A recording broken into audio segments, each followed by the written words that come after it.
शलोम। Hallelujah. भाई बहनों,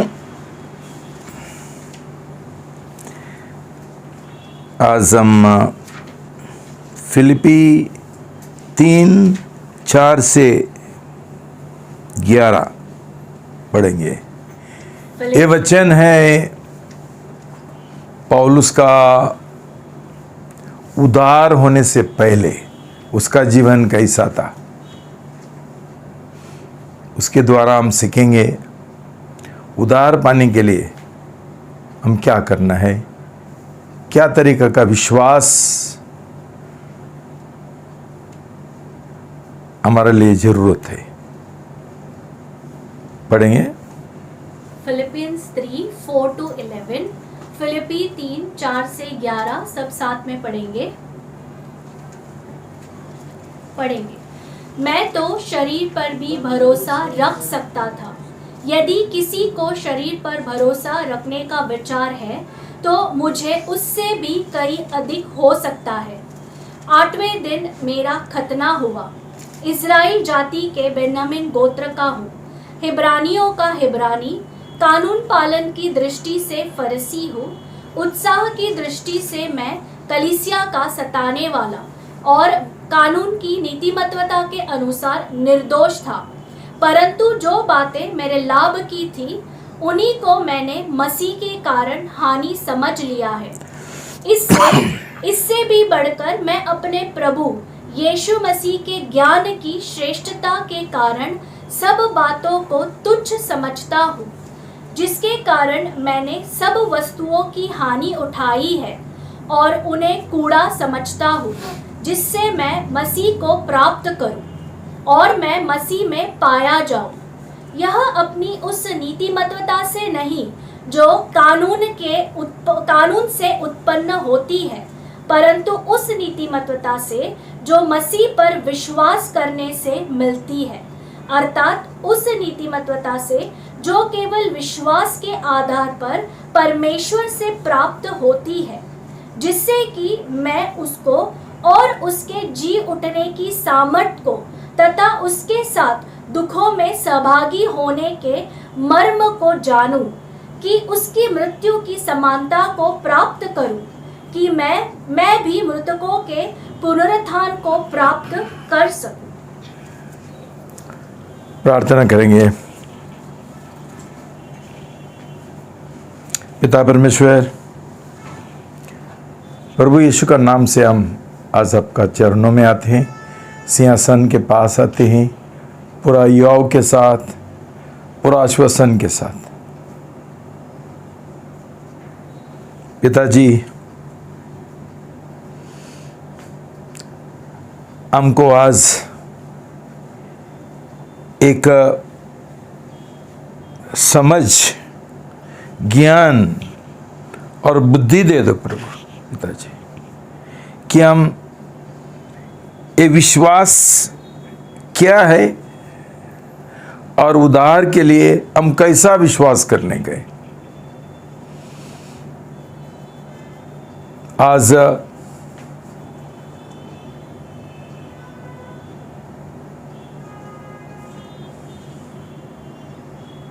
countless, अनगिनित लोग, अविश्वासी लोग आणि खुद को जो विश्वासी लोग बोलते, ये ना जानते हुए उनका उद्धार नहीं हुआ, उनका नया जन्म नहीं हुआ। आज पिताजी हम आपसे निवेदन करते हैं, इसके और हमको रोशनी डालो, नया प्रकाशन हमको दे दो प्रभु। हर एक शैतान का जो झूठ है और बकवास है, इस बारे में मैं यीशु का नाम से बांध देता हूं।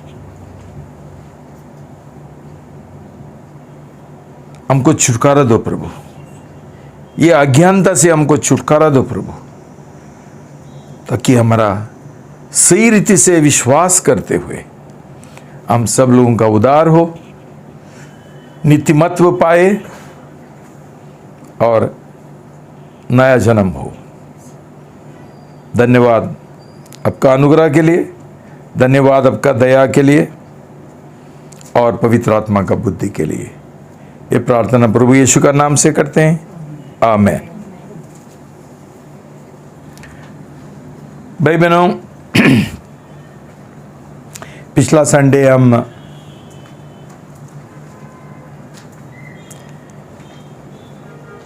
एक सामान्य तौर से विश्वास के बारे में, उसका अर्थ, उसका परिभाषा क्या है, हम सीखा है। और अब्राहम का विश्वास का उदाहरण के द्वारा उसने कैसा विश्वास किया और कैसा ये विश्वास के द्वारा उसको नीतिमान गिना गया। भाई बहनों, नया करार में हमारा उद्धार कैसा होना है, उद्धार का सुसमाचार क्या है और कैसा हमें उद्धार पा सकते हैं, हमको स्पष्ट सिखाया है। और ये जानना और समझना हमारे लिए बहुत आवश्यक है। ये नहीं जानते हुए आज कितना लोगों का नया जन्म नहीं हुआ, बपतिस्मा लेते हैं लेकिन उनका उद्धार नहीं होता है, नीतिमत्व नहीं पाते हैं। तो आज पवित्र आत्मा का अगुवाई से ये विषय सही तरीके से सीखने के लिए, समझने के लिए हम प्रभु से मदद मांगेंगे। रोमी 4:24 और 25। Romans 4:24 and 25। रोमी 4:24 और 25 पढ़ेंगे।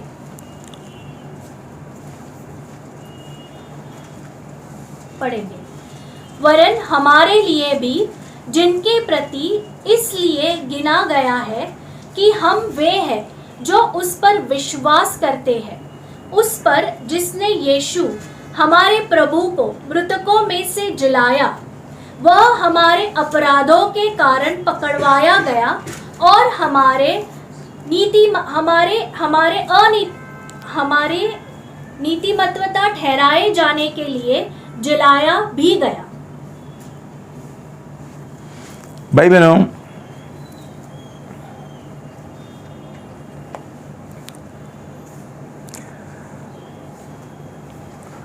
सुसमाचार एक अस्पष्ट बात नहीं है। सुसमाचार का संदेश बहुत स्पष्ट, जो हकीकतें हैं उसके ऊपर आधारित है, निर्भर है।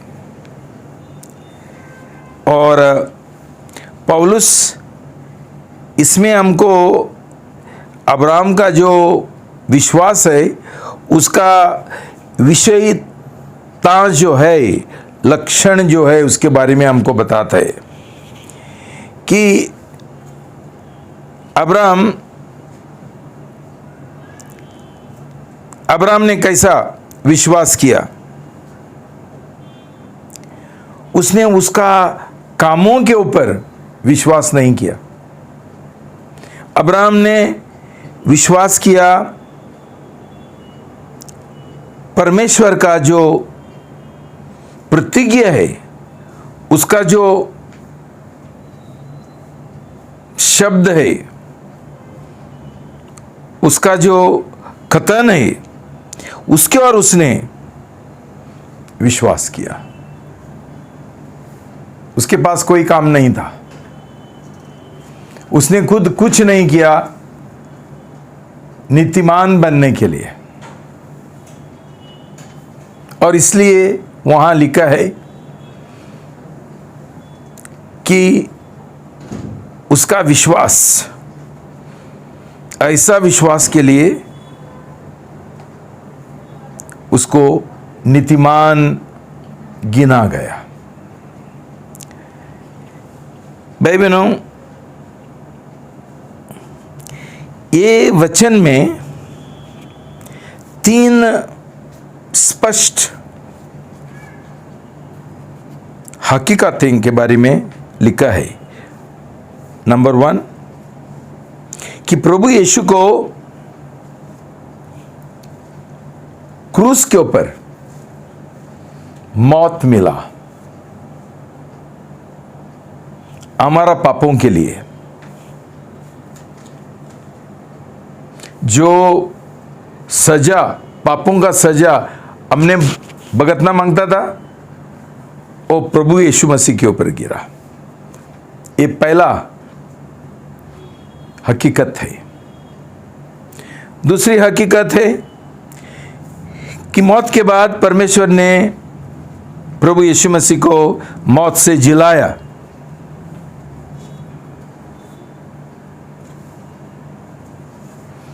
और तीसरी बात है कि हम ये जो हकीकतें हैं उसके ऊपर हम विश्वास करेंगे, उसका मौत और पुनरुत्थान के ओर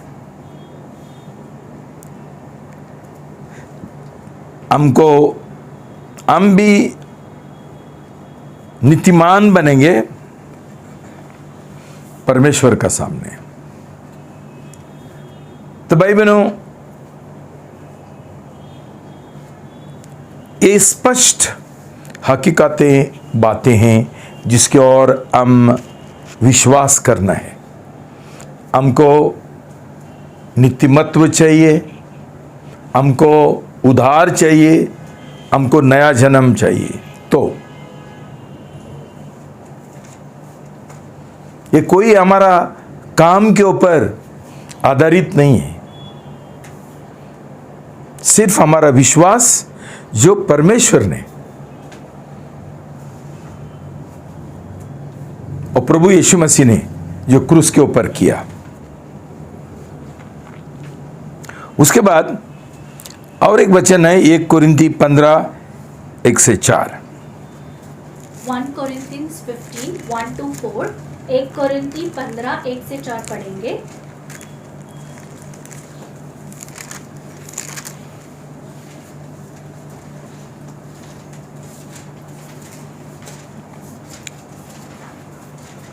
सब साथ में। हे भाइयों, अब मैं तुम्हें वही सुसमाचार सुनाता हूँ जिसका मैंने तुम्हारे मध्य प्रचार किया, जिससे तुमने ग्रहण भी किया और जिसमें तुम स्थिर हो, जिसके द्वारा तुम उद्धार भी पाते हो, इस शर्त पर कि तुम उस वचन को जिसका मैंने तुम्हारे मध्य प्रचार किया दृढ़ता से थामे रहो, अन्यथा तुम्हारा विश्वास करना व्यर्थ हुआ। मैंने ये बात जो मुझ तक पहुंची थी उसी सब से मुख्य जानकर तुम तक भी पहुंचा दी कि पवित्र शास्त्र के अनुसार मसीह हमारे पापों के लिए मरा और गाड़ा गया तथा पवित्र शास्त्र के अनुसार तीसरे दिन जी भी उठा। शलोम। भाई बहनों, ये समझना जरूरी है। फिर एक बार पौलुस हमको यही 3 बातें, हकीकतें हमको बताता है कि प्रभु यीशु मसीह क्रूस के ऊपर उसने जान दिया हमारा पापों के लिए, हमारा सजा उसने उठाया। दूसरा है उसको गाड़ा गया, और तीसरा है तीसरा दिन वो जी उठा।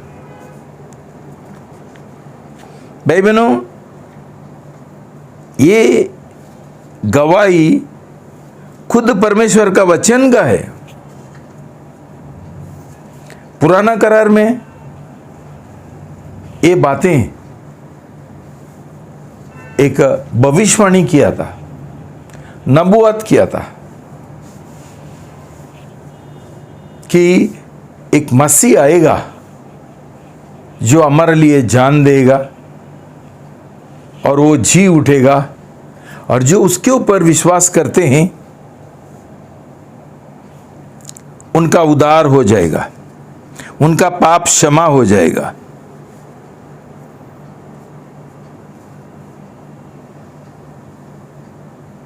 हजार सैकड़ों सालों से पहले ये नबूवत जुना करार में परमेश्वर ने किया था, और पौलुस बोलता है जो मैंने मुझे तक पहुंचा है यही सच्चाई मैं तुमको बताता हूं, जो हमारा विश्वास का नींव और बुनियाद है। ठीक है, उसके बाद प्रभु यीशु मसीह का मौत और पुनरुत्थान का बहुत सारा गवाह थे, लेकिन ये महत्वपूर्ण नहीं है। परमेश्वर का जो वचन बोलता है ये गवाही ज़्यादा महत्वपूर्ण है। बहुत लोगों ने प्रभु यीशु मसीह को मरते हुए और उसका पुनरुत्थान होने के बाद देखा है, ये सिर्फ जो मुख्य गवाही है उसको समर्थन देता है। परमेश्वर का वचन पहला है, हमारा विश्वास परमेश्वर का जो शब्द है, कलम है, उसके ओर है। तो भाई बहनों, हम ये दो ही वचन जुड़ेंगे तो ये जो चार बातें हैं हम ध्यान में रखना जरूरी है उद्धार पाने के लिए। पहली बात जो हमने विश्वास करना चाहिए कि परमेश्वर ने प्रभु यीशु मसीह को क्रूस के ऊपर बेच दिया। उनको रोमी लोगों ने और यहूदी लोगों ने नहीं मारा, ये परमेश्वर का अनंत काल योजना थी कि वो हमारा पाप के लिए मरेगा, वो गड़ा जाएगा और तीसरा दिन वो जी उठेगा। ये तीन बातें जिसकी ओर हम विश्वास करना है, ये बहुत आवश्यक है। और चौथी बात ये है कि हमको उद्धार चाहिए, हमको नया जन्म चाहिए, हमको नित्यमत्व चाहिए, हमको अनंत काल जीवन चाहिए। तो ये तीन चीजों के ऊपर विश्वास करना आवश्यक है, तभी हमको नित्यमत्व का दान मिलता है, उद्धार का दान मिलता है, नया जन्म मिलता है। भाई बहनों, ये समझना बहुत जरूरी है। क्यों? बहुत सारा उलझन है आज, बहुत लोग ये नहीं जानते। क्यों नहीं जानते हैं? कभी कभी इस बात के ऊपर जोर नहीं डालते हैं, वो बराबर प्रचार नहीं होता है, बराबर सिखाते नहीं हैं। लेकिन हमारा कलीसिया में ये प्रॉब्लम, ये समस्या क्यों है? क्यों हमारा लोग, मैं कितना ही भी उनको सिखाऊंगा, उनके पास टाइम नहीं है प्रभु का वचन सीखने के लिए। हर एक रविवार को ना तो गुरुवार को बहाना देते हैं, टाइम नहीं है। अब मुझे बताओ, ये जो महत्वपूर्ण बातें हैं हम नहीं समझेंगे, ऐसा ही आके बैठेंगे रविवार को और गुरुवार को बोलेंगे टाइम नहीं है, पढ़ाई नहीं किया।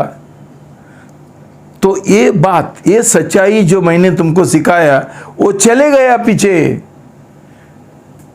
दूसरा संडे नया कुछ शिक्षा आ जाएगा।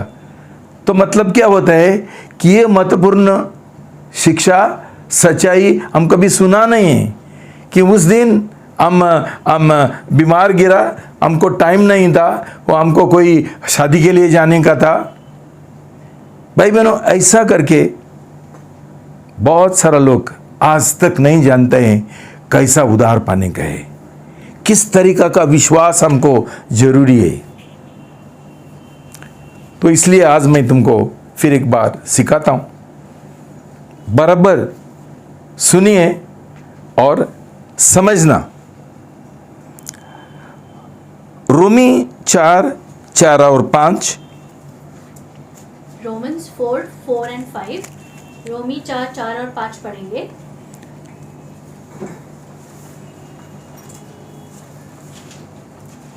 अब उसे जो काम करता है मजदूरी देना कृपा नहीं परंतु अधिकार माना जाता है, परंतु वह जो काम नहीं करता वरन उस पर विश्वास करता है जो भक्तिहीन को नीतिमान ठहराता है, उसका विश्वास नीतिमत्वता गिना जाता है। जय मसीह की। हालेलुया। भाई बहनों, हम ये समझेंगे विश्वास और काम, इसका बीच में क्या संबंध है?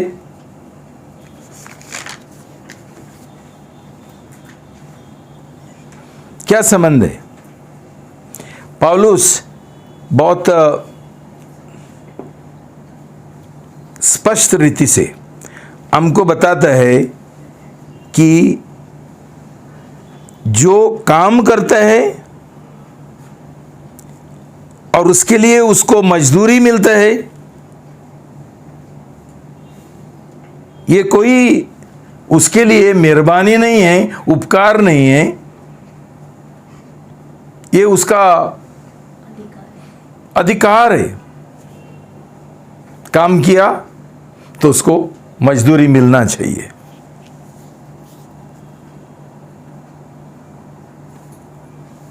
लेकिन जो काम नहीं करता है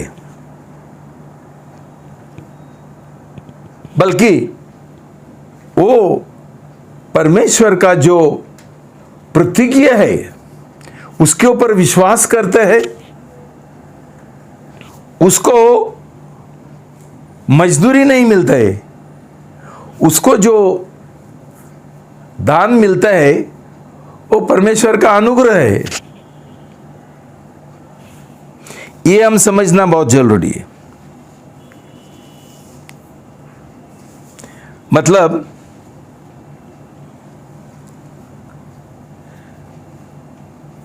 विश्वास कामों के ऊपर निर्भर नहीं है।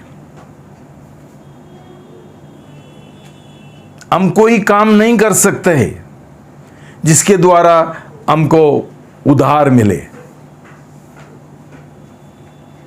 और हम काम करेंगे ये विश्वास का परिणाम है। विश्वास के बाद, विश्वास का पहला हम कोई काम करेंगे। ये प्रभु का वचन क्या बोलता है? बोलता है आइसाया 64:6। यशाया 64 का 6 पढ़ेंगे। आइजाया 64:6 पढ़ेंगे।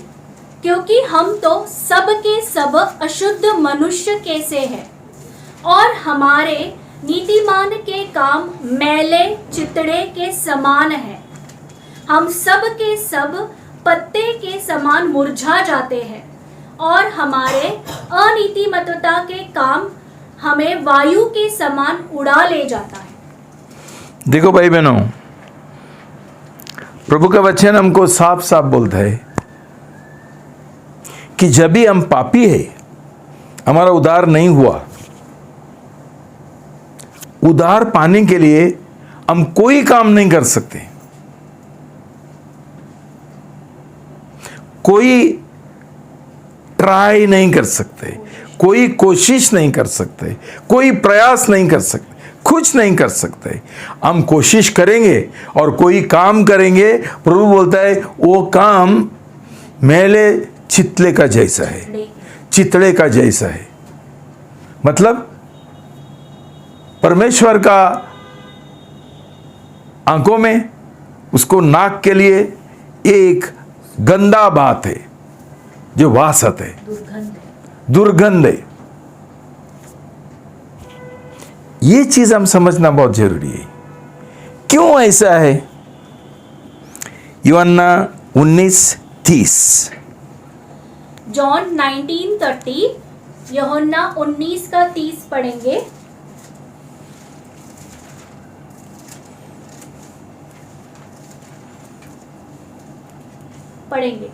जब यीशु ने वह सिरका लिया तो कहा, पूरा हुआ, और उसने सिर झुकाकर प्राण त्याग दिया। और इसलिए कि वह तैयारी का दिन था, यहूदियों ने पिलातुस से विनती की कि उनकी okay, read in English. John 19:30। John 19:30. So when Jesus had received the sour wine, he said, "It is finished." हाँ, एक मिनट, तेरा क्या है? पूरा हुआ। जब यीशु ने वह सिरका लिया तो कहा, पूरा हुआ। इट्स फिनिश्ड, समाप्त हो गया, खत्म, सब कुछ खत्म। ये यूनानी भाषा में ऐसा शब्द है इसमें बहुत जोर है, एक कड़क शब्द है, और इसका मतलब है कि वो परफेक्टली परफेक्ट, मतलब संपूर्णता से संपूर्ण, संपूर्णता से सिद्ध, कंप्लीटली कंप्लीट, पूरी रीति से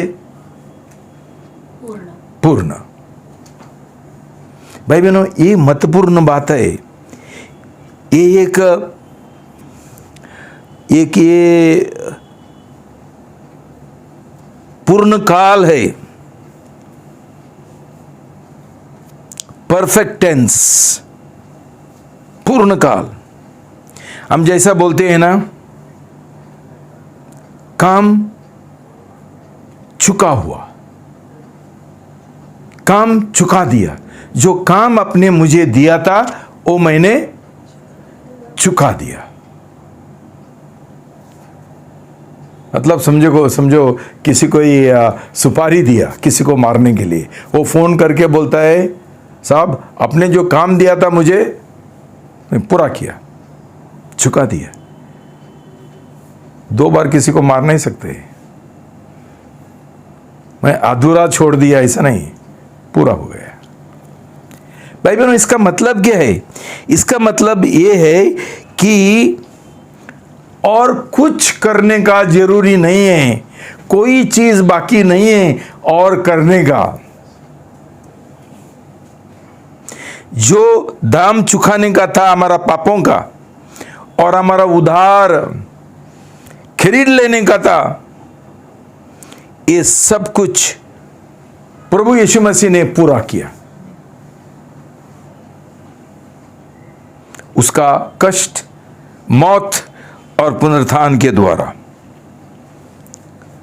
कोई ऐसा सूचना और सुझाव और सोचेंगे कि प्रभु यीशु ने जो काम किया क्रूस के ऊपर, ये अधूरा है और ये अपरिपक्व है, परिपक्व, अपरिपक्व, काफी नहीं है, उसमें कुछ तो कम है। ये एक बड़ा अपमान है परमेश्वर की ओर, और उसने जो काम किया उसका काम हम बदनाम करते हैं। फिनिश्ड, समाप्त हो गया है। हमारा उद्धार का काम उस दिन क्रूस के ऊपर संपूर्ण रीति से प्रभु यीशु मसीह ने खत्म कर दिया है। भाई बहनों, ये हम समझेंगे तो हम कोई और चांस है क्या? हम हमारा उद्धार कमाने के लिए? भाई बहनों, बहुत लोगों को ये अच्छा नहीं लगता है। क्यों? उनके अंदर ऐसा एक ये है, घमंडी है, उनको लगता है मैंने पाप किया तो मैंने ये पाप का सजा भुगतना है, मैंने दाम चुकाना है। प्रभु यीशु ने क्यों दाम चुकाने गए? भाई बहनों समझ लो, क्यों? पापी मनुष्य का हर एक काम मेला चितला है। मतलब एक पापी, उसका जीवन से सिर्फ पाप उत्पन्न होता है, कोई भला काम उत्पन्न नहीं होता है। हर एक चीज जो करता है ये पाप है, क्यों? वो पापी है। समझो एक निष्फल पेड़ है, ये निष्फल पेड़ का हमेशा बुरा फल निकलेगा। जो फल सड़ा हुआ है, ऐसा नहीं है कि 50 और 100 आम का बीच में एक अच्छा आम निकलेगा। क्यों? ये पेड़ पूरा निष्फल है, बुरा है, बेकार है, सड़ेला है। तो वो जो करता है ये सड़ेला है। तो भाई बहनों, मुझे आप बोलो, जब भी हर इंसान जन्म से पापी है, उसके अंदर से क्या भला काम निकल जाएगा जो उसके द्वारा उसको उद्धार मिल सकता है, पाप का क्षमा मिल सकती है, अनंत काल जीवन मिल सकता है। ये बहुत महत्वपूर्ण सच्चाई है जो शैतान ने बहुत उलझन गड़बड़ किया लोगों का मन में। उनको नहीं समझता है कैसा उद्धार पाने का है। एक क्या बोलता है, इट्स ए वेरी स्लाई लाई, शैतान का एक बहुत चालाकी, एक झूठ है। मैं और तुमको समझाऊंगा। तो भाई बहनों, ऐसा कुछ नहीं है जो प्रभु यीशु मसीह ने जो उद्धार का काम किया क्रूस के ऊपर, उधर कुछ कमी है, कुछ नहीं है। तो शैतान हमको बहकाता है, बोलता है ऐसा कैसा हो सकता है, मैं भी तो कुछ करूं ना, मैं भी कुछ करेगा ना। हमने कुछ करने का जरूरी नहीं है। यही लोगों को नहीं समझते। ऐसा ही विश्वास करने गए, बस मेरा उद्धार होता है। और लेकिन मुझे कुछ करने दो ना, थोड़ा पैसा तो देने दो।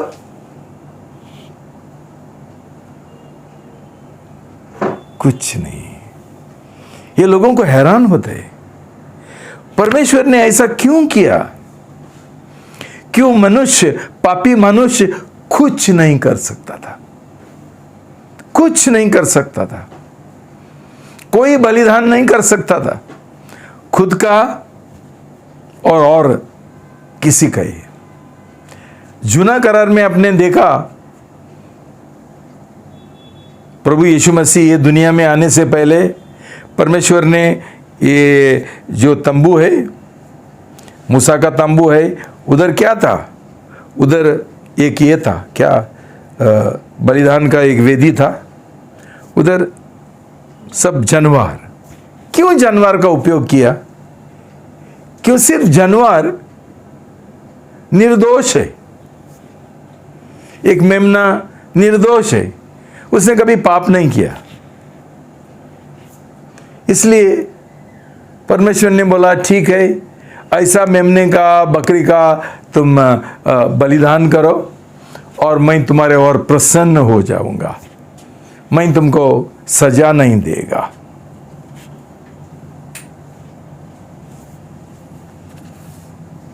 मनुष्य का जो खून है वो पाप से भरा है। मनुष्य को काट के कुछ फायदा नहीं है।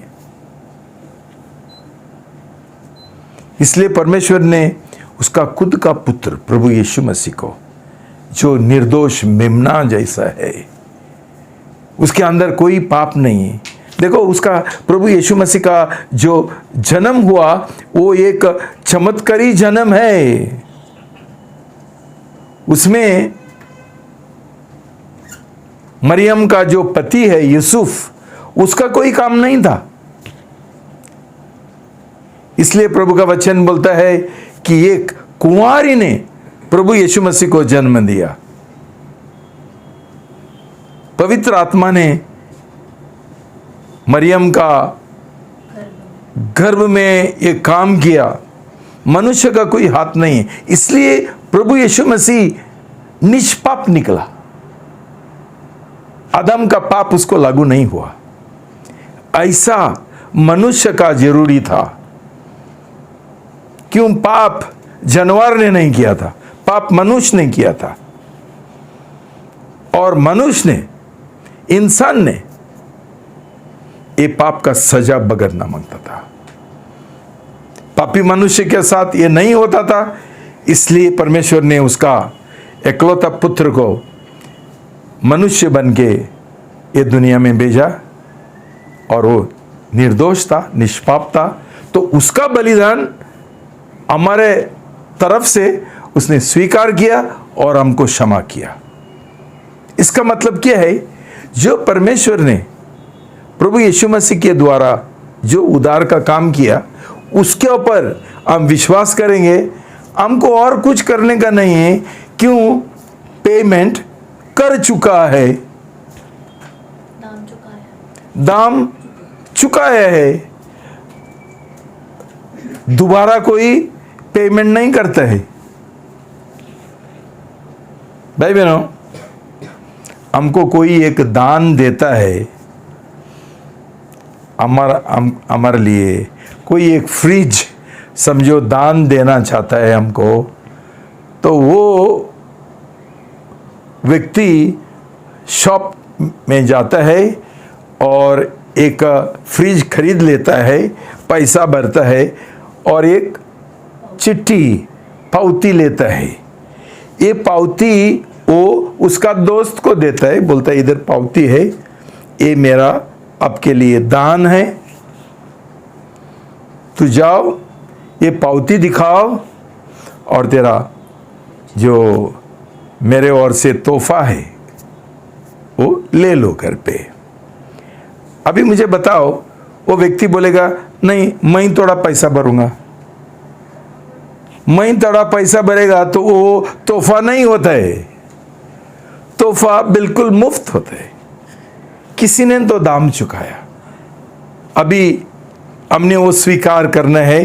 वो व्यक्ति बोलेगा मुझे आपका तोहफा नहीं चाहिए, उसको फ्रिज नहीं मिलेगा। और वो बोलेगा मैं तो कुछ पैसा इकट्ठा करके अर्धा मैं भरूंगा, तोहफा नहीं होता है। वैसा ही भाई बहनों, प्रभु यीशु मसीह ने, परमेश्वर ने हमको उद्धार का, नया जन्म का, नित्यमत्व का, अनंत काल जीवन का तोहफा दिया। प्रभु यीशु के द्वारा यीशु ने पूरा दाम चुकाया और अभी हमने सिर्फ ग्रहण करना है, स्वीकार करना है। जो उसने किया उसके ऊपर विश्वास करना है और कुछ नहीं है। भाई बहनों, बहुत लोग मुझे बोलता है, मैंने बोला तेरा उद्धार नहीं हुआ, तेरा नया जन्म हुआ। ठीक है, अभी तो कुछ तो करना पड़ेगा, थोड़ा ट्राई करना पड़ेगा और प्रयत्न करना पड़ेगा, कोशिश करना पड़ेगा। भाई बहनों, कोशिश और प्रयत्न के द्वारा हमारा उद्धार नहीं होता है, ये समझना बहुत जरूरी है, बहुत जरूरी है। ये क्यों होता है? बार बार मैं बोलता हूं, क्यों ये बंदा कभी ये नहीं था, विश्वास योगी नहीं था। जो सभा होता है, रविवार का होने दो, गुरुवार का होने दो, तो उसने ये कभी सीखा नहीं। भाई बहनों, तुम लोग दिन रात मैं तुमको बोलता हूं प्रभु का वचन का पढ़ाई करो, तुम लोग पढ़ाई का बिना आते हैं, इसका एक ही मतलब है कि तुम्हारा उद्धार नहीं हुआ। तुमको वचन का भूख और प्यास नहीं है, तुम्हारा सिर्फ भूख और प्यास पैसा की ओर है, तुम्हारा पहला स्थान तुम्हारा नौकरी की ओर है, इसलिए तुम्हारा उद्धार नहीं हुआ, इसलिए तुम्हारा नया जन्म नहीं हुआ। तुम बपतिस्मा लेकर अविश्वासी है। अभी क्या कोशिश करेंगे उद्धार पाने के लिए? अभी और क्या कोशिश कर सकते हैं कि तुमने सही रीति से प्रभु ने जो उद्धार का काम किया उसके ऊपर तुमने विश्वास नहीं किया, इसके लिए तुम्हारा उद्धार नहीं हुआ, नया जन्म नहीं हुआ, और कुछ करने का नहीं था। तो भाई बहनों, हम काम करेंगे उद्धार का तो ये तोहफा नहीं होता है, वो मजदूरी होता है। तो भाई बहनों, मजदूरी के द्वारा नहीं है, हम लोगों को परमेश्वर ने एक उद्धार का दान दिया है। तो इसलिए हम कभी उद्धार कमाना नहीं हो सकता है, कोई भी उद्धार कमाना नहीं सकते, कमा नहीं सकते। तो भाई बहनों,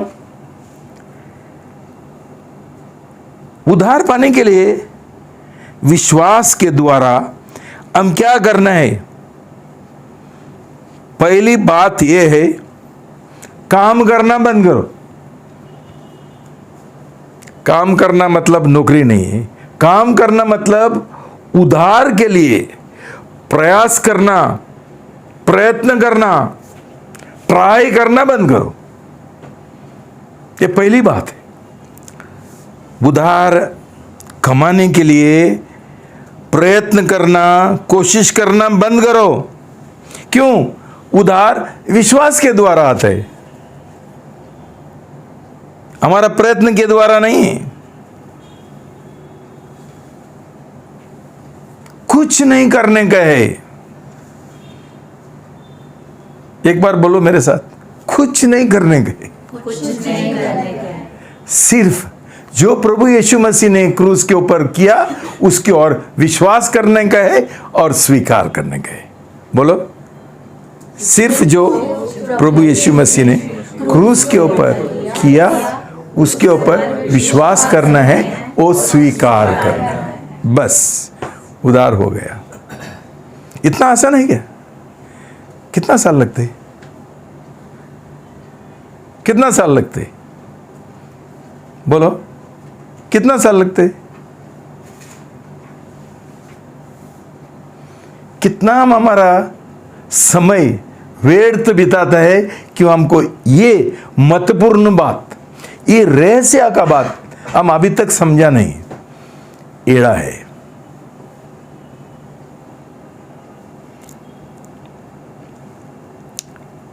रोमी 6:23, रोमन 6:23, रोमी 6 का 23 पढ़ेंगे।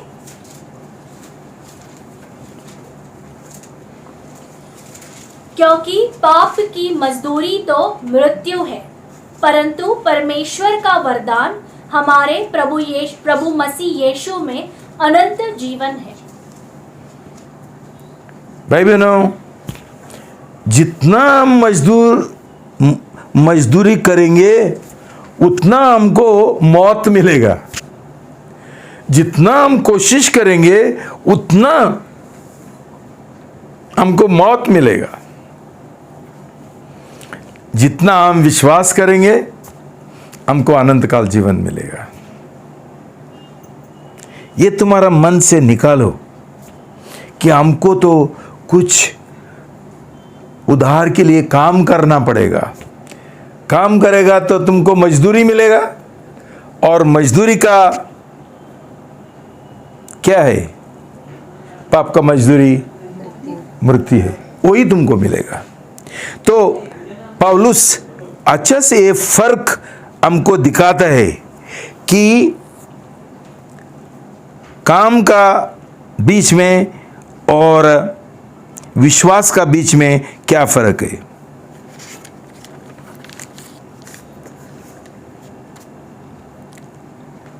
मजदूरी और दान।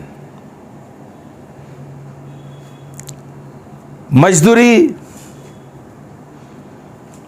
ये दिखाता है कि हमने कुछ तो काम किया वो चीज पाने के लिए, और दूसरे बाजू दान हमको दिखाता है कि हमने कुछ नहीं किया, हमको एक तोहफा का रूप से एक चीज मिला। देखो, दान यूनानी भाषा में उसको करिश्मा बोलते हैं, और करिश्मा और एक शब्द के साथ जुड़ा है जिसको बोलता है कारिस। कारिस का मतलब है अनुग्रह, कृपा, grace. We are saved by grace through faith. विश्वास के द्वारा अनुग्रह, विश्वास के द्वारा अनुग्रह से हमारा उद्धार हो गया। भाई बहनों, ये अनुग्रह है, परमेश्वर की ओर से हमको ये दान है, ये ग्रेस है, ये कृपा है, ये अनुग्रह है, ये उपकार है। तोहफा पाने के लिए हम कुछ काम करने का जरूरी नहीं, दान है। ये एक फ्री, मुफ्त और अयोग्य रीति से परमेश्वर ने हमको दिया हुआ एक उपकार है, एक अनुग्रह है। उसका हम योग्य नहीं था। उद्धार का जो दान है, अनंत काल का जो दान है, नया जन्म का जो दान है, उसके लिए हम योग्य नहीं हैं। ये एक परमेश्वर की ओर से तोहफा है। जब भी हम प्रभु यीशु मसीह ने क्रूस के ऊपर जो किया उसके ऊपर हम विश्वास करेंगे तो, और उसको स्वीकार करेंगे तो, बस इतना ही करने गए। अरे वंडरफुल, अद्भुत है। ये क्यों नहीं समझा? भाई बहनों, जिनको परमेश्वर का वचन का और सच्चाई का प्रेम नहीं है, दिन रात बोलता है मैंने पूरा हफ्ता सिर्फ काम पर, नौकरी पर बिजी था, टाइम नहीं मिला, एक ही बार वीडियो देखा और एक ही बार मैंने नोट्स जो भेजा था वो पढ़ा। इसका एक क्लियर साइन है, साफ साफ एक चिन्ह है कि ये व्यक्ति का उद्धार नहीं हुआ, नया जन्म नहीं हुआ, उसके अंदर ये भूख और प्यास नहीं है, ये जो लिविंग वाटर्स है, जीवित पानी है, उसके और उसको कोई नहीं। उसका दिल में सिर्फ पैसा पैसा पैसा। पैसा के साथ हम उधार खरीद नहीं ला सकते। भाई बहनों, तुम्हारा जीवन क्यों बर्बाद कर रहे हो? पैसा इधर ही छोड़ के जाएंगे, कोरोना वायरस आ जाएगा, मरेंगे, इधर ही छोड़ के जाएंगे, सब कुछ छोड़ देंगे। तुम्हारा शादी छोड़ देंगे, तुम्हारा पति को छोड़ देंगे, पत्नी को छोड़ देंगे, बच्चों को छोड़ दे, सब छोड़ के जाएंगे। क्या मिलेगा? क्यों हमको नहीं समझता है कि एक बड़ा मूर्खता है जो हम कर रहे हैं? लेकिन शैतान ने तुमको बहकवाया है, तुम्हारा दिल कठोर कर दिया है। कौन सा हिसाब से हम बोल सकते हैं कि हम मसीह है, विश्वासी है, हमारा उद्धार हुआ, नया जन्म हुआ? इसलिए भाई बहनों, एफेसी 2:8 और 9 परमेश्वर ने हमको इतना स्पष्ट से हमको बताया है। Ephesians 2:8 and 9, एफेसी 2:8-9 पढ़ेंगे। क्योंकि विश्वास के द्वारा अनुग्रह ही से तुम्हारा उद्धार हुआ है, और यह तुम्हारी ओर से नहीं वरन परमेश्वर का दान है, यह कर्मों के कारण नहीं, जिससे कि कोई घमंड करे। भाई बहनों, प्रभु बोलता है ये तुम्हारा कर्मों के द्वारा तुम्हारा उद्धार होता था, तभी तुम लोग घमंड करते थे। मैंने कमाया, मैंने कोशिश किया, इसलिए प्रभु बोलता है तुम्हारा उद्धार, अनंत काल जीवन, नया जन्म मेरे तरफ से एक तोहफा है, एक दान है। ये मेरा अनुग्रह का से, मेरा दया से मैं तुमको दे रहा हूं। सिर्फ विश्वास के द्वारा तुम स्वीकार करो, बस हो गया, ताकि तुम कभी घमंड ना करे। जय मसीह की। भाई बहनों, मैं ये तुमको समझाना चाहता हूं, अभी बराबर सुनो। शैतान इतना चालाक है ना, उसको इतना गुस्सा आता है, क्यों परमेश्वर ने लोगों को दान दिया उधार का, कुछ करने का नहीं है, ऐसा हो ही नहीं सकते। इतना इतना देखो भाई बहनों, हमको शायद लगता है कि ये मुफ्त है और प्रभु का दान है तो सस्ता है। भाई बहनों, हमारे लिए सस्ता है, प्रभु यीशु के लिए बहुत महंगा था। ये दान, ये तोहफा हमको देने के लिए परमेश्वर ने, प्रभु यीशु मसीह ने कितना कष्ट उठाया, क्या मौत पाया, उसको महंगा पड़ा, और इतना कष्ट उठा कि उसने हमको तोहफा दिया। भाई बहनों, उसने उसका जान दाव पर लगाया, दाव पर लगाया। और इसलिए भाई बहनों, हम लोग क्या करते हैं, उधार देखेंगे, बाद में देखेंगे, अभी मुझे मेरा परिवार का प्रेम करने दो, मेरा पत्नी का प्रेम करने दो, मेरा पति का प्रेम करने दो, मेरा बच्चों का काम प्रेम करने दो, मेरा नौकरी का प्रेम करने दो, पैसा थोड़ा कमाने के लिए, उधार बाद में देखेंगे। सस्ता है ना। कितना अपमान हम कर रहे प्रभु की ओर, कि अनंत काल जीवन, उधार, नया जन्म को हम बहुत तुच्छ समझता है और उसको लास्ट दर्जा देते हैं, लास्ट, अंतिम। ये जरूरत नहीं है।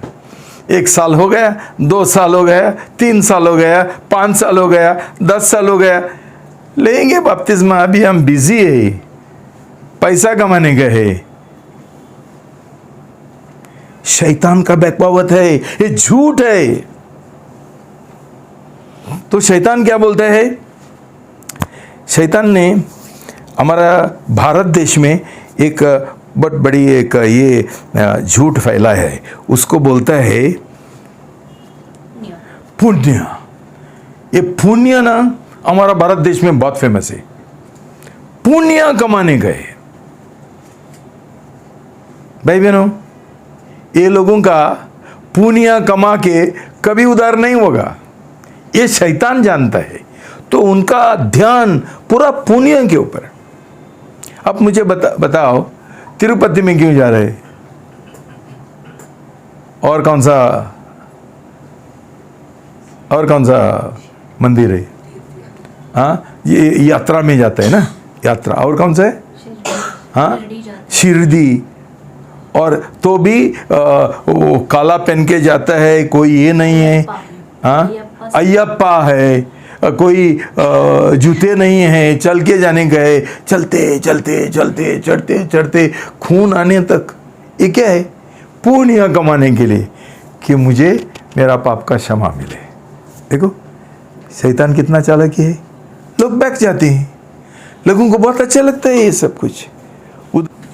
भाई बहनों, बाद में लोग कुत्तों को खाना खिलाते हैं, पाप ये पुण्य कमाने के लिए। कई लोग जो बड़ा बिजनेसमैन है, इतना भ्रष्टाचार करते हैं, इतना लोगों को लूटते हैं, बाद में एक हॉस्पिटल बनाते हैं लोगों को ये देने के लिए, फ्री धर्मादय, हाँ, ट्रीटमेंट, हाँ, ना तो एक मंदिर बनाते हैं, ऐसा अलग अलग आश्रम बनाते हैं। पैसा कौन सा है, जो लूटा है, कमाने का है, कोई तो अच्छा काम करने का है जीवन में, ताकि परमेश्वर मेरा पाप क्षमा करे और मुझे अदालत में अदालुक बहनों, ये चीज हम समझना बहुत जरूरी है। क्यों? यही चल रहे है। उनका बातें छोड़ दो। मसीह लोग, ये गलतियां हम लोग कर रहे हैं। इज़राइल ने भी वही गलती किया, पौलुस ने भी वही गलती किया। आज हम वचन में पढ़ा है पौलुस का जीवन के बारे में। क्या बोलता है वो? बोलता है कानून से मैं नीतिमान था। क्यों? वो कानून का आज्ञा पालन करता था, और तो आज्ञा पालन करते हुए उसको लगा मैं नीतिमान बन गया। सही दिल से करता था। वैसा बहुत सारा मसीह लोग है, कैथलिक्स लोग है, प्रोटेस्टेंट लोग है, और अभी तो कितना सारा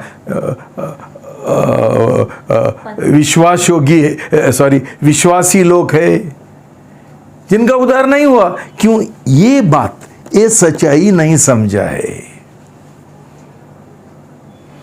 ये लोगों ने सिर्फ जो मूर्तियां हैं वो निकाल के फेंक दिए हैं, और अंदर और मूर्तियां भरा है। ये लोग कैथलिक चर्च में नहीं जाते, वो हिंदू मंदिर में नहीं जाते, तो कोई बिलीवर का चर्च में जाता है तो उनको लगता है मेरा उद्धार हो गया। किधर उद्धार हुआ? शैतान का बहकावत। प्रभु का वचन नहीं जानते हैं कि उनका पास्टर लोगों ने उनको ये नहीं सिखाया। सो खुद पास्टर लोगों का उद्धार नहीं हुआ, नया जन्म नहीं हुआ। ऐसा कलीसिया आज है, ये शैतान का कलीसिया है। लोगों को उद्धार पाने से रोक देता है और एक नमदरी मसीह बनाते हैं। भाई बहनों, ये समझना बहुत जरूरी है। तो मसीह लोग क्या करते हैं? मसीह लोग क्या करते हैं? मसीह लोग बहुत प्रार्थना करते हैं। उनका भला काम प्रार्थना। अभी देखो, जो लोगों का उद्धार नहीं हुआ सुबह का प्रार्थना करते हैं, है ना? शनिवार को मदरसी प्रार्थना करते हैं, उपवास करते हैं, और कोई चैरिटी धर्म करते हैं, दान धर्म करते हैं, खुद को इनकार करते हैं। हर एक जो कलीसिया का मीटिंग है वो अटेंड करते हैं। भाई बहनों, मेरा सवाल है, उद्धार होता है क्या? जो लोगों ने आज तक हर एक रविवार को समझो आया और हर एक साप्ताहिक मीटिंग को बैठा, आपको लगता है उनका उद्धार हुआ? मैं जाता हूं ना मीटिंग को, मैं वचन पढ़ता हूं ना, मैं प्रार्थना करता हूं ना। भाई बहनों, ये भला काम है, इसके द्वारा किसी का उद्धार नहीं होता है। उद्धार सिर्फ होता है जब भी हम सही पश्चाताप करते हैं हमारा पाप का, और प्रभु यीशु मसीह ने क्रूस के ऊपर जो हमारे लिए उद्धार का काम किया है उसके ऊपर हम विश्वास करते हैं और हम प्रभु यीशु मसीह को स्वीकार करते हैं। बस इतना ही। भाई बहनों, ये दिमाग का विश्वास है, ये दिमाग का विश्वास है। लेकिन हमारा उद्धार दिमाग का विश्वास से शुरू होता है, खत्म नहीं होता है। यह तुमको मैं अगला संडे सिखाऊंगा। सही विश्वास दिमाग से दिल तक पहुंचना है। दिमाग का विश्वास से कुछ नहीं होता है। हाँ, मैंने विश्वास किया कि प्रभु यीशु मेरे लिए क्रूस के ऊपर मरा, मेरा पापों के लिए उसने जान दिया। मैं विश्वास करता हूं कि वो उसको दफनाया, गड़ा गया, मैं विश्वास करता हूं कि वो जी उठा, तो मेरा क्यों उद्धार नहीं हुआ? क्यों? वो सिर्फ दिमाग का विश्वास है। दिल में कैसा विश्वास करने गए अब तक सीखना है। भाई बहनों, ये महत्वपूर्ण है। शैतान तुमको बहकवाने के लिए मत दो। ऐसा करके हमको हमारा नया जन्म नहीं होता है। बहुत लोग है, ये दुख लगता है मुझे कि तुमको ये सिखाने के बावजूद जो सही दूसरे लोगों को नहीं मिलता है, फिर भी तुम लोगों को लापरवाही है। इसलिए मैं ये सभा बंद करना चाहता हूं। क्यों? सभा में आने से तुमको लगता है तुम लोग कुछ भला काम करते हैं, तो सभा जो है गुरुवार का, शुक्रवार का खुद एक जाल बन जाता है हमारे जीवन में। Becomes a trap. क्यों? हमको ये सभा बहकवाता है कि हमारा उद्धार हो गया।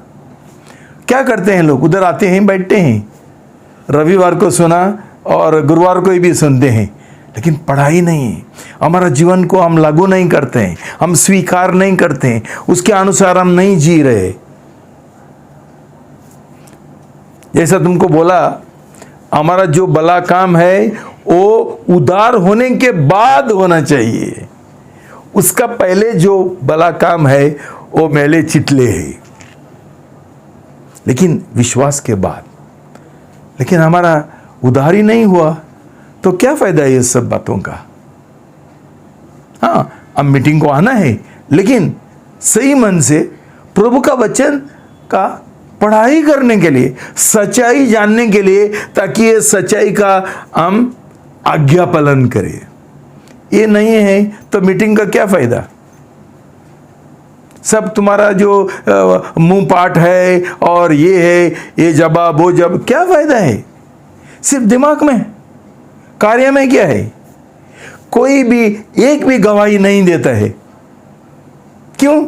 उनका उद्धार नहीं हुआ। कौन सा गवाही आएगा जीवन से, दिल से? क्यों? प्रभु यीशु मसीह को उन्होंने उनका जीवन का मालिक और बादशाह नहीं बनाया। वो उनका पहला प्रेम नहीं है।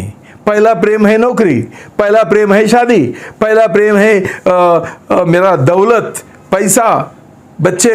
ये हमारा पहला प्रेम है वो नहीं।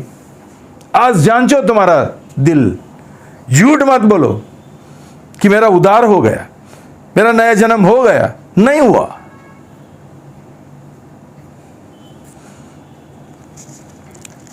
भाई बहनों, ये सब कुछ व्यर्थ तो होता है, जैसा इज़राइल ने किया। इज़राइल सोचता था कि मूसा का जो कानून है, जो नियम शास्त्र है 10, ये पालन करेगा तो उनका उद्धार हो जाएगा। उनका उद्धार नहीं हुआ। पौलुस खुद बोलता है, मेरा भी वही सोच था। मैं सोचा कि मैं यहूदी हूँ, मैं हाँ, ये सब बड़ा बड़ा उसका बैकग्राउंड है जीवन का, और मैं एक बड़ा टीचर हूँ, मैं ये सिखाता हूँ और कानून का बराबर मैं पालन करता हूँ तो मेरा उद्धार हो गया। अब भी उसको मालूम पड़ा कि उसका उद्धार नहीं हुआ। भाई बहनों, पुराना जुना करार का लोग जो है, बड़ा नाबी है, मूसा है, आइजाया है, और एजेकियल है, डैनियल है, और कौन है? यिर्मयाह है। किसी का उद्धार नहीं हुआ। तो क्या हो गया उनका? ये लोग ना वैकुंठ में गया, वैकुंठ में गया, जिसको इब्रानी भाषा में शेओल बोलते हैं। याद है लजरस किधर गया?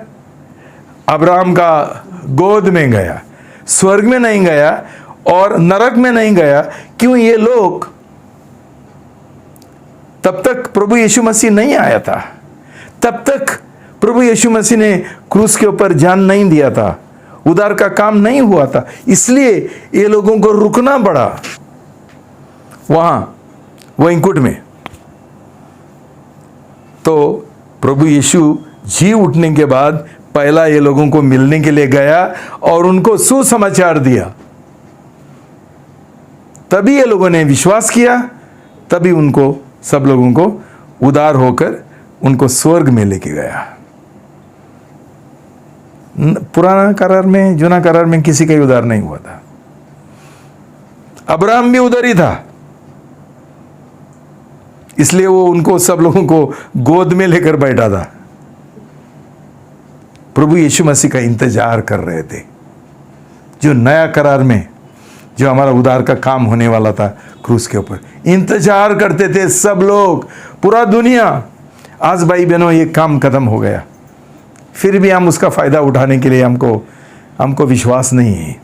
हमारा पूरा विश्वास पैसा पैसा पैसा गिनो, लेकिन इधर ही गिनना पड़ेगा, क्यों नरक में तुमको पैसा गिनने के लिए नहीं मिलेगा।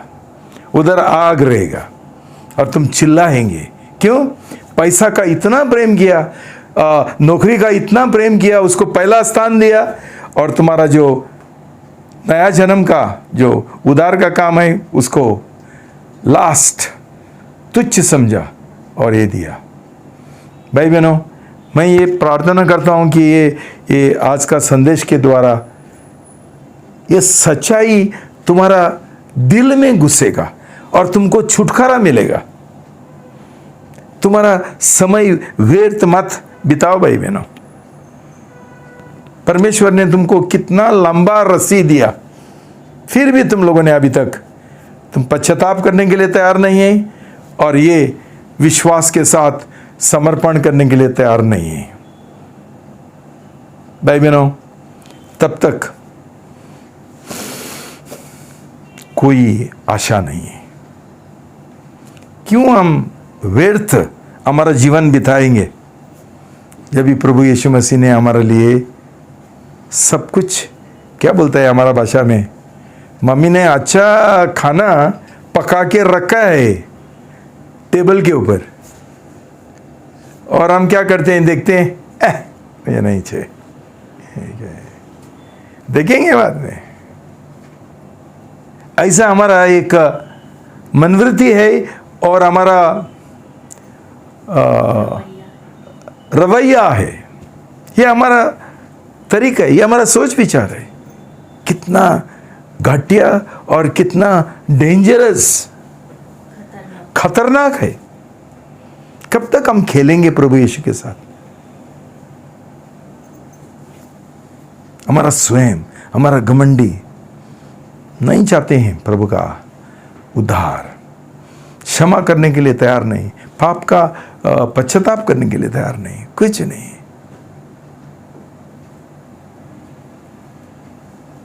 भाई बहनों, फिर एक बार मैं आपसे विनती करता हूं,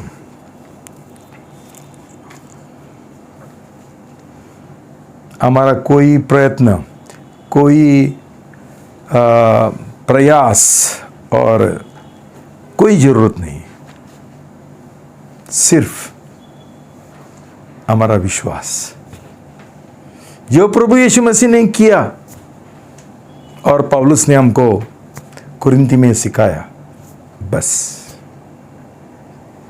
जो बाकी है, जिसको हम बोलता है दिल का विश्वास, वो हम अगले बार सीखेंगे। प्रार्थना करता हूं ये संदेश व्यर्थ नहीं हो जाएगा।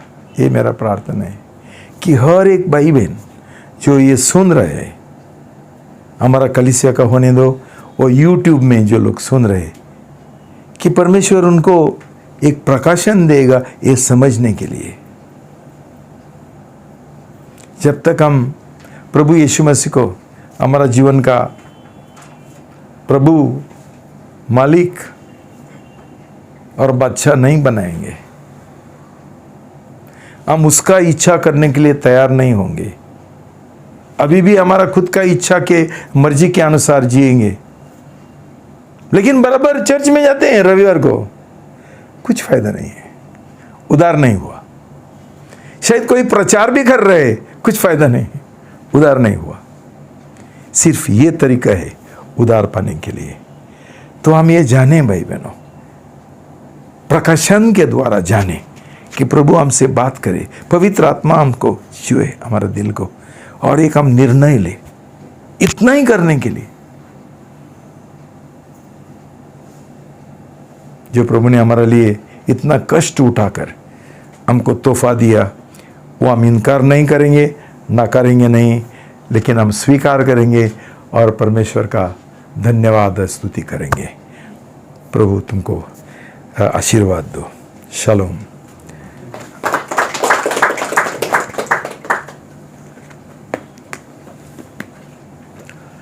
प्रार्थना करेंगे। पिता परमेश्वर, बहुत बहुत धन्यवाद देते हैं पिता। क्या योजना आपने बनाया अनंत काल से, हमारा प्रेम के वजह इतना आपने हमारा प्रेम किया कि अपने आपका एकलौता पुत्र भी हमारे लिए दे दिया, ताकि हमारा नाश नहीं हो, हमको अनंत काल जीवन मिले, हमको पाप का क्षमा मिले। पिताजी, मैं प्रार्थना करता हूँ आज सब लोगों का दिल छू, पवित्र आत्मा के द्वारा शक्ति से प्रकाशन दे दो प्रभु, उनका मन खोल दो प्रभु, उनका दिल खोल दो प्रभु, ये स्वीकार करने के लिए, और ये नामदारी जो मसीह जीवन है बिल्कुल त्यागने के लिए और आपको गले लगाने के लिए पूरा दिल से और पूरा मन से प्रभु।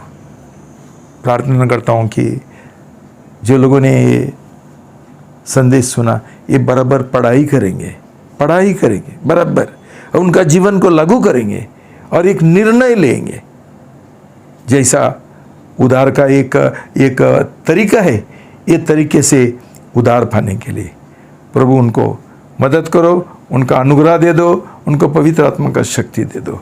अपने प्रार्थना सुन लिया, इसलिए मैं धन्यवाद देता हूँ। यीशु का नाम से प्रार्थना करता हूँ, आमीन। शालोम।